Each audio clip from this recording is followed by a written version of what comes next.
कर्म मार्ग में काम विघ्न करता है। कश्यप और दीप्ति के मार्ग में काम बाधा डाला, काम से कर्म का नाश हो जाता है।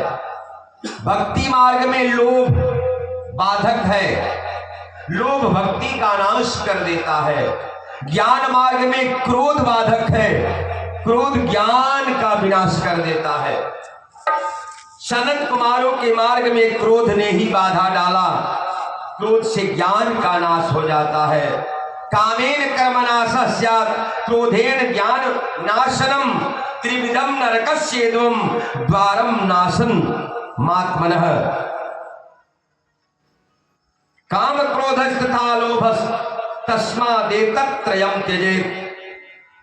इसलिए काम क्रोध का परित्याग करके, लोभ का परित्याग करके हमें जीवन बिताना चाहिए। जो काम क्रोध लोभ के वशीभूत हो जाते हैं उससे भगवान दूर हो जाते हैं, और इससे परमात्मा गोविंद दूर हो जाते हैं। उसके जीवन में आनंद कहां से मिल सकता है। हिरण्याक्ष का तात्पर्य होता है संग्रह प्रवृत्ति। सारे संसार का धन मेरा हो जाए, यही हिरण्याक्ष वृत्ति है। हिरण्यकशिपु का अर्थ होता है भोग दृष्टि। जो इससे अलग होता है उसी का जीवन सुखमय होता है। 22वें अध्याय में सुखदेव जी महाराज कहते हैं, परीक्षित, मनु जी महाराज के 3 पुत्री और 2 पुत्र हुए। पुत्र का नाम उत्तानपाद और एक का नाम प्रियव्रत था। आकुति, देवहूति और प्रसूति नाम की 3 कन्याएं हुई। कर्दम ऋषि जो ब्रह्मा जी के मानस पुत्र थे, कर्दम ऋषि बड़ी कठोर तपस्या कर रहे थे।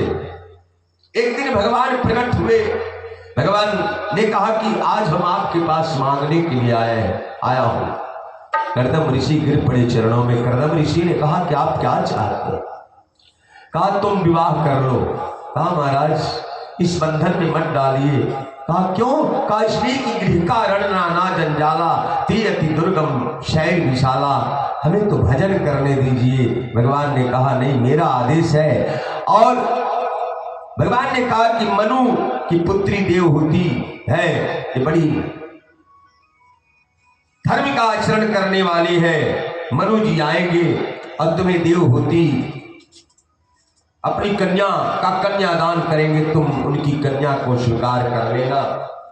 एक दिन मनु जी अपनी पुत्री देवहूति को लेकर के कर्दम ऋषि के पास आए और अपनी कन्या का कन्यादान कर दिया।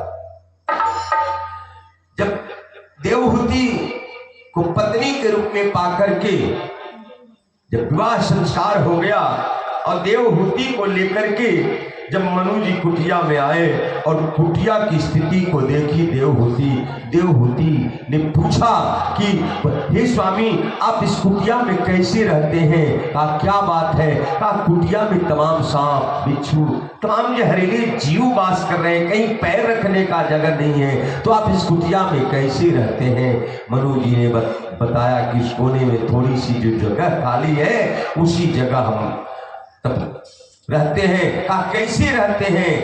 देवहूति को दिखाने के लिए आसन लगाया, बिछाए, पद्मासन में बैठे, दृष्टि को नासिकाग्र पर किए, अंगूठे को तर्जनी से मिलाए, भगवान का ध्यान किए और जो ही ध्यान लगाए समाधि लग गई। अब समाधि लग गई, वर्षों समाधिस्थ रहे कर्दम ऋषि। देवहूति पति की सेवा में संलग्न रहती है, दिन रात अपनी आंखें अपने पति के मुखमंडल पर लगाई रहती है। इस तरह जीवन व्यतीत हो रहा है। धीरे धीरे वृद्धावस्था को प्राप्त कर ली देवहूति, लेकिन कर्दम ऋषि अपनी आंख नहीं खोले। एक दिन राम राम कहते हुए कर्दम ऋषि जब आंख खोले तो सामने एक वृद्धा को देखा। कहा, देवी तुम कौन हो? तब देवहूति ने कहा, महाराज याद कीजिए, आज से 40 वर्ष पहले मनु जी महाराज आपके पास आए थे, उन्हीं की मैं पुत्री हूं। कहा, मनु महाराज की तुम पुत्री हो? अब उनको सब याद आ गया। कहा, देवी तुम कैसे जीवन व्यतीत की यहाँ? कहा, आपका मुखार बिंदु का दर्शन करके मैं अपना समय व्यतीत करती थी। बस अब तो देवहूति की बातों को सुन करके मनु जी कर्दम ऋषि प्रसन्न हो गए। कर्दम ऋषि देवहूति के हाथ को पकड़ा और बिंदु सरोवर में गोता लगाया, और जब बिंदु सरोवर से बाहर निकले तो देवहूति का वृद्धावस्था समाप्त हो गया, बिल्कुल नवजुवती बन गई, और कर्दम ऋषि भी बिल्कुल नौजवान बन गए। अपनी तपस्या के बल पर कामद विमान को प्रकट किया। कामद विमान का मतलब जो मन में आवे, जहां घूमने का, जो खाने का, जो पहनने का, जो सुख प्राप्त करने का, उस विमान में तुरंत प्रकट हो जाता था। और इस तरह से संसारिक आनंद को प्राप्त करते हुए 9 कन्याओं को जन्म दिया। चूंकि विवाह के समय शर्त रखे थे कर्दम ऋषि कि जब पुत्र होगा तो मैं संन्यास धारण कर लूंगा, तब विवाह किए थे। अब ये इधर पुत्री ही होती गई तो संन्यास धारण करे कैसे? 9 कन्याएं प्रकट पैदा हुई। 10वें नंबर पर कपिल भगवान का प्राकट्य हुआ। बोलिए कपिल भगवान की। जब कपिल भगवान का प्राकट्य हुआ, इधर 9 कन्याओं को 9 ऋषियों के साथ, जो ब्रह्मा जी के द्वारा 9 ऋषि मानस ऋषि प्रकट हुए थे, उन 9 ऋषियों का विवाह अपनी 9 कन्याओं के साथ पूर्ण किया।